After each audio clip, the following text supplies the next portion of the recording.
ये आकाशवाणी रायपुर है। प्रादेशिक समाचार बुलेटिन के साथ मैं विभाष कुमार झा।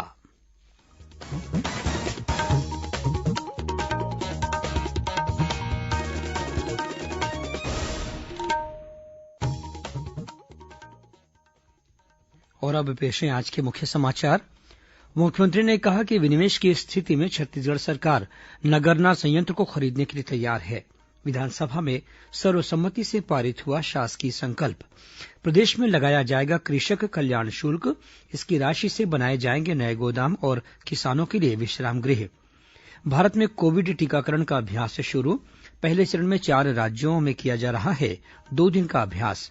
और दंतेवाड़ा जिले में 3 इनामी सहित 8 माओवादियों ने किया आत्मसमर्पण।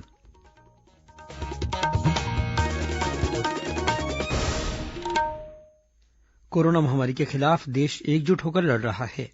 आप भी हमारे साथ सुरक्षा और बचाव के 3 आसान एहतियाती उपायों का संकल्प लें। कोविड-19 से बचाव और सुरक्षित रहने के 3 उपाय। मास्क लगाएं, 2 गज दूरी है जरूरी, सुरक्षित दूरी रखें, हाथ और मुंह साफ रखें।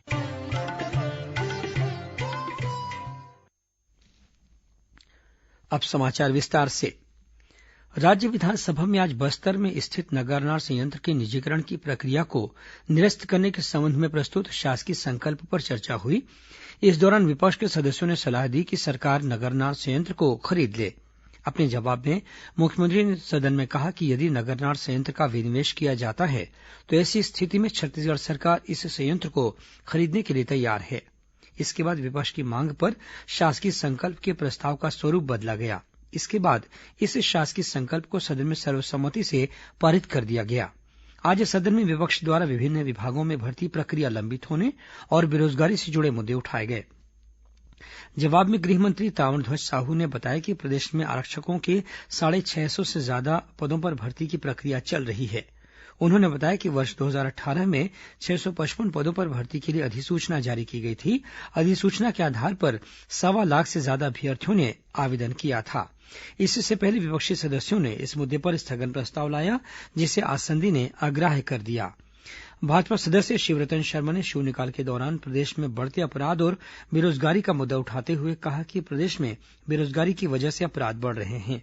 कई विभागों में पद खाली हैं, वहीं पुलिस विभाग में ही 50,000 पद रिक्त हैं। नेता प्रतिपक्ष धरमलाल कौशिक ने भी राज्य सरकार पर युवाओं, महिलाओं, कर्मचारियों और किसानों से वादाखिलाफी करने का आरोप लगाया।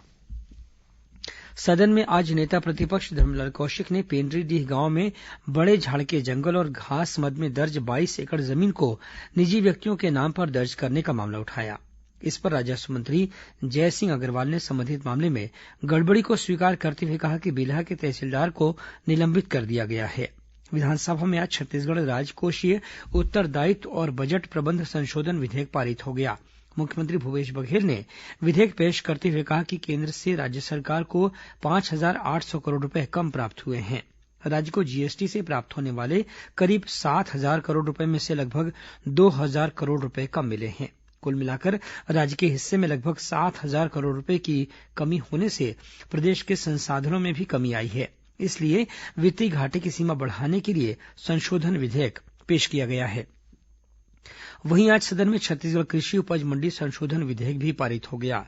इस पर चर्चा के दौरान कृषि मंत्री रविन्द्र चौबे ने कहा कि इस विधेयक में कृषि कल्याण शुल्क लगाने का प्रावधान किया गया है, जो कि कुछ राज्यों में पहले से लागू है। उन्होंने कहा कि छत्तीसगढ़ में मंडी के बुनियादी ढांचे के विकास के लिए 164 नए गोदाम बनाए जाएंगे। कृषक कल्याण शुल्क की यह राशि गोदाम तथा किसानों के लिए विश्राम गृह बनाने में खर्च की जाएगी। मुख्यमंत्री भूपेश बघेल ने केंद्रीय खाद्य और सार्वजनिक वितरण मंत्री पीयूष गोयल को पत्र लिखकर भारतीय खाद्य निगम में 26 लाख मीट्रिक टन उसना और 14 लाख मीट्रिक टन अरवा चावल के उपार्जन की अनुमति जल्द प्रदान करने का अनुरोध किया है। श्री बघेल ने अपने पत्र में लिखा है कि चालू खरीफ वर्ष में उपार्जित किए जाने वाले धान की कस्टम मिलिंग के बाद 60 लाख मीट्रिक टन चावल केंद्रीय पूल में जमा करने की सहमति केंद्र सरकार ने दी थी, लेकिन अब तक आदेश जारी नहीं होने के कारण भारतीय खाद्य निगम एफसीआई में चावल जमा नहीं हो पा रहा है। उन्होंने कहा कि इस संबंध में पहले भी केंद्र सरकार को पत्र लिखकर चावल उपार्जन की अनुमति देने की मांग की गई थी।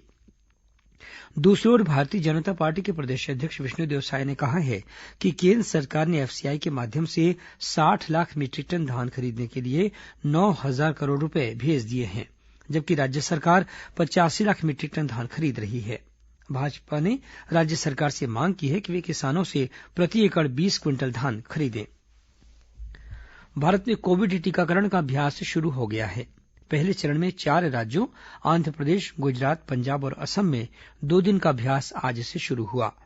इस अभ्यास का उद्देश्य टीकाकरण अभियान में चुनौतियों की पहचान करना और इस आधार पर योजना में अपेक्षित परिवर्तन करना है, ताकि टीकाकरण की प्रक्रिया को पूरी तरह से बाधा रहित बनाया जा सके।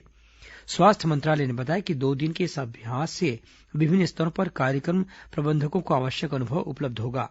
इससे कोविड टीकाकरण की प्रक्रिया की जांच करने और संबंधित चुनौतियों की पहचान करने में मदद मिलेगी। इससे प्रक्रिया में आवश्यक सुधार सहित अभियान को बेहतर ढंग से लागू करने में भी मदद मिलेगी। स्वास्थ्य मंत्रालय ने कहा कि इस अभियान के दौरान टीकाकरण के बाद के संभावित दुष्प्रभावों के प्रबंधन पर विशेष ध्यान दिया जाएगा। इस दौरान विकासखंड और जिला स्तरों पर निगरानी तथा समीक्षा पर भी ध्यान दिया जाएगा। अभ्यास के दौरान मिलने वाली जानकारी और सुझाव राज्यों तथा केंद्रीय स्वास्थ्य मंत्रालय को उपलब्ध कराए जाएंगे। जांजगीर चांपा जिले में कोरोना जागरूकता को लेकर कुछ अलग ही कोशिश की जा रही है। जिले के 230 धान खरीदी केंद्रों पर पहुंचने वाले किसानों को कोरोना से बचाव के प्रति जागरूक किया जा रहा है। इसके लिए जिला प्रशासन ने सभी धान खरीदी केंद्रों पर कोरोना से बचाव संबंधी फ्लैक्स बैनर लगाए हैं। साथ ही किसानों से इन निर्देशों का पालन करने की अपील भी की गई है। जिले के धान खरीदी केंद्रों पर टोकन लेने वाले किसानों की पहले थर्मल स्क्रीनिंग की जा रही है। उसके बाद किसानों को मास्क पहनने और 2 गज की दूरी बनाए रखने संबंधी जानकारी दी जा रही है। धान तौलते समय भी किसानों को अनिवार्य रूप से मास्क पहनने और आपसी दूरी बनाए रखने को कहा जा रहा है। कलेक्टर यशवंत कुमार ने बताया कि किसानों को जागरूक करने के लिए सभी खरीदी केंद्रों पर आवश्यक इंतजाम किए गए हैं। इस बीच जांजगीर के दौरे पर पहुंचे प्रदेश भाजपा अध्यक्ष विष्णुदेव साय ने कहा है कि कोरोना काल में भाजपा कार्यकर्ताओं ने आम लोगों और प्रवासी मजदूरों की काफी मदद की। पार्टी कार्यकर्ताओं ने लोगों को कोरोना से बचाव के लिए जागरूक भी किया और कोरोना योद्धाओं का मनोबल बढ़ाने का काम किया। श्री साय ने कार्यकर्ताओं को संबोधित करते हुए कहा कि कोरोना की समस्या अभी भी बनी हुई है। उन्होंने प्रधानमंत्री की अपील को दोहराते हुए कहा कि जब तक दवाई नहीं तब तक ढिलाई नहीं। श्री साय ने लोगों से मास्क पहनने और 2 गज की आपसी दूरी बनाए रखने की भी अपील की। प्रादेशिक समाचार आप आकाशवाणी रायपुर से सुन रहे हैं। छत्तीसगढ़ की खबरों से है आपका वास्ता और खबरों की विश्वसनीयता से है हमारा वास्ता। आकाशवाणी समाचार रायपुर के प्रादेशिक समाचार बुलेटिन के साथ ही हमारे समसामयिक कार्यक्रम आप रेडियो के अलावा अपने मोबाइल पर भी सुन सकते हैं। आकाशवाणी समाचार फेसबुक, ट्विटर और यूट्यूब पर भी उपलब्ध है। हमारा Facebook page Chhattisgarh news on AIR, Twitter handle CGAIR news और हमारा यूट्यूब चैनल है छत्तीसगढ़ AIR न्यूज। तो अब रेडियो के साथ ही आपके मोबाइल के जरिए भी हम पहुंच रहे हैं आप तक। छत्तीसगढ़ की हर खबर के लिए सुनते रहिए आकाशवाणी समाचार। और अब आगे बढ़ते हैं बाकी के समाचारों की ओर। मुख्यमंत्री भूपेश बघेल लोकवाणी में इस बार युवाओं से बातचीत करेंगे। इस संबंध में कोई भी व्यक्ति आकाशवाणी रायपुर के दूरभाष नंबर 0771-2430-501, 502 और 503 पर कल और परसों दोपहर 3 से 4 बजे के बीच फोन करके अपने सवाल रिकॉर्ड करा सकते हैं। मुख्यमंत्री की मासिक रेडियो वार्ता लोकवाणी की 14वीं कड़ी का प्रसारण आगामी 10 जनवरी को किया जाएगा। इसका प्रसारण छत्तीसगढ़ स्थित आकाशवाणी के सभी केंद्र, FM रेडियो और क्षेत्रीय समाचार चैनलों से सुबह 10:30 बजे से 11 बजे तक किया जाएगा। नीति आयोग ने आकांक्षी जिले के रूप में चुनौतियों से निपटने के लिए कोंडागांव जिले के प्रयासों और उपलब्धियों को सराहा है। इसके साथ ही नीति आयोग ने कोंडागांव जिले के लिए 3 करोड़ रुपए का अतिरिक्त आवंटन जारी करने का निर्णय लिया है। आयोग ने बीते सितंबर-अक्टूबर महीने में कोंडागांव जिले द्वारा किए गए प्रदर्शन के आधार पर यह निर्णय लिया है। गौरतलब है कि नीति आयोग आकांक्षी जिलों द्वारा चुनौतियों से निपटने के लिए किए जा रहे प्रयासों का आकलन कर रैंकिंग के आधार पर आवंटन जारी करता है। दंतेवाड़ा जिले में आज 3 इनामी सहित 8 माओवादियों ने पुलिस के सामने आत्मसमर्पण कर दिया। जिले के पुलिस अधीक्षक डॉक्टर अभिषेक पल्लव ने बताया कि इनमें से कुछ माओवादी भाजपा विधायक भीमा मंडावी की हत्या में शामिल थे। वहीं इन पर अलग अलग थाना क्षेत्रों में भी विभिन्न माओवादी घटनाओं में शामिल रहने का आरोप है। गौरतलब है कि राज्य सरकार द्वारा चलाए जा रहे लोन वर्राटू अभियान के तहत अब तक 61 इनामी सहित 226 माओवादी पुलिस के समक्ष आत्मसमर्पण कर चुके हैं। भारतीय जनता पार्टी द्वारा प्रदेश के अलग अलग स्थानों पर कार्यकर्ताओं का मंडल स्तरीय प्रशिक्षण कार्यक्रम आयोजित किया जा रहा है। इसी कड़ी में जांजगीर में 2 दिवसीय प्रशिक्षण कार्यक्रम आयोजित किया गया। इसमें भाजपा के प्रदेश अध्यक्ष विष्णुदेव साय शामिल हुए। उन्होंने कहा कि प्रदेश स्तर पर 1000 कार्यकर्ताओं को प्रशिक्षित करने के बाद राज्य भर के मंडल स्तर के प्रशिक्षण वर्ग में कार्यकर्ताओं को प्रशिक्षण दिया जा रहा है। इसके तहत उन्हें 10 बिंदुओं पर जानकारी दी जा रही है। साथ ही नए कार्यकर्ताओं को पार्टी की रीति नीति से अवगत कराया जा रहा है ताकि वे अनुशासित रहें। भारतीय राष्ट्रीय कांग्रेस के स्थापना दिवस पर आज रायपुर स्थित कांग्रेस भवन में पार्टी के प्रदेश अध्यक्ष मोहन मरकाम ने ध्वजारोहण किया। इस दौरान मुख्यमंत्री भूपेश बघेल और वरिष्ठ कांग्रेसजन उपस्थित थे। राजधानी के साथ ही सभी जिलों, शहरों और ब्लॉक मुख्यालयों में कांग्रेस के स्थापना दिवस के अवसर पर इसी तरह के कार्यक्रमों का आयोजन किया गया। कोरोना संक्रमण को ध्यान में रखते हुए नववर्ष पर होने वाले कार्यक्रमों के संबंध में सरगुजा जिला प्रशासन ने दिशा निर्देश जारी कर दिए हैं। जिले के एसडीएम अजय त्रिपाठी ने बताया कि 31 दिसंबर की रात 12:30 बजे तक ही नववर्ष का जश्न मनाया जा सकेगा। इस जश्न में अधिकतम 200 लोग ही शामिल हो सकते हैं। आयोजन स्थल पर पुलिस और जिला प्रशासन की टीम भी मौजूद रहेगी। आयोजन स्थल पर सैनिटाइजर की व्यवस्था और सोशल डिस्टेंसिंग का पालन करना जरूरी होगा। आयोजन में शामिल होने वाले लोगों को अपना नाम और पता रजिस्टर में दर्ज कराना होगा। इसके अलावा समारोह की निगरानी सीसीटीवी कैमरे से करने के निर्देश भी जारी किए गए हैं। प्रदेश में इन दिनों रबी फसल को लेकर तैयारियां शुरू कर दी गई हैं। इसी कड़ी में जांजगीर चांपा जिले में कृषि विभाग ने 9 विकासखंडों में रबी फसल के लिए किसानों को दलहन तिलहन के बीज उपलब्ध कराना शुरू कर दिया है। जिले में 1 जनवरी से नहरों से पानी भी छोड़ा जाएगा। कृषि विभाग के उप संचालक एमआर तिग्गा ने बताया कि इस साल जिले में 1,20,000 हेक्टेयर क्षेत्र में रबी की फसल लेने का लक्ष्य रखा गया है। इस संबंध में कृषि विभाग का मैदानी अमला किसानों को जरूरी मार्गदर्शन दे रहा है। महासमुंद जिले में धान का अवैध भंडारण करने के आरोप में 2 लोगों के खिलाफ कार्रवाई करते हुए इनके पास से 87 बोरा धान वाहन सहित जब्त किया गया है। जिले में अवैध धान परिवहन के अब तक करीब 150 मामले दर्ज किए गए हैं। इनमें 10 वाहनों के साथ करीब 3200 क्विंटल धान भी जब्त किया गया है।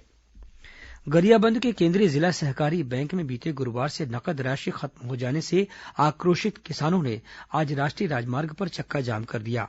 किसानों का कहना था कि गुरुवार के बाद पिछले 3 दिनों तक बैंक में छुट्टी होने और इसके बाद आज सोमवार को भी बैंक में नकद राशि नहीं आने से उनका कामकाज प्रभावित हो रहा है। आक्रोशित किसानों ने बैंक के सामने प्रदर्शन भी किया।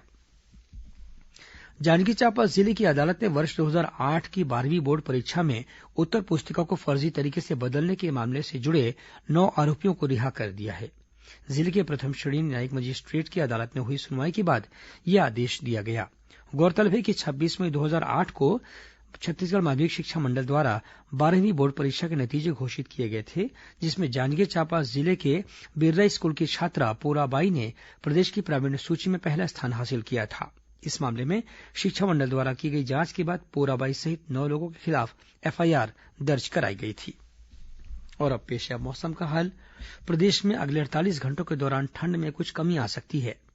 मौसम विभाग के अनुसार राज्य में हवा की दिशा बदलकर दक्षिण पूर्व हो गई है। इस कारण न्यूनतम तापमान में थोड़ी बढ़ोतरी देखी जा रही है। वहीं अधिकतम तापमान में भी हल्की वृद्धि होने की संभावना है। कुछ खबरें संक्षेप में।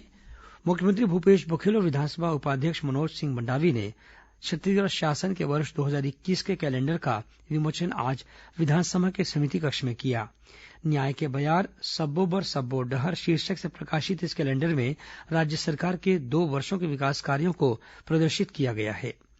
लोक स्वास्थ्य यांत्रिकी मंत्री गुरु रुद्रकुमार आज कवर्धा के समीप ग्राम मरगदम में आयोजित गुरु घासीदास बाबा की जयंती कार्यक्रम में शामिल हुए।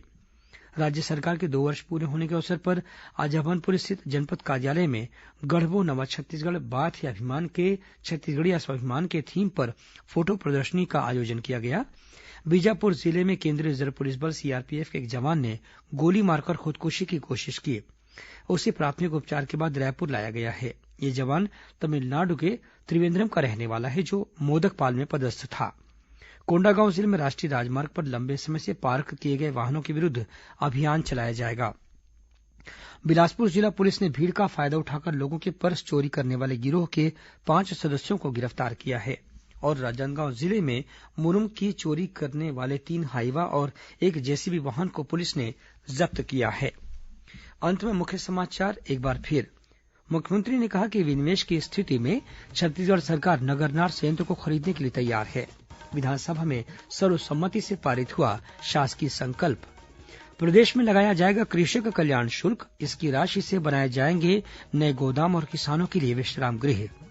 भारत में कोविड टीकाकरण का अभ्यास शुरू, पहले चरण में 4 राज्यों में किया जा रहा है 2 दिन का अभ्यास। और दंतेवाड़ा जिले में 3 इनामी सहित 8 माओवादियों ने किया आत्मसमर्पण। इसी के साथ प्रादेशिक समाचार बुलेटिन समाप्त हुआ।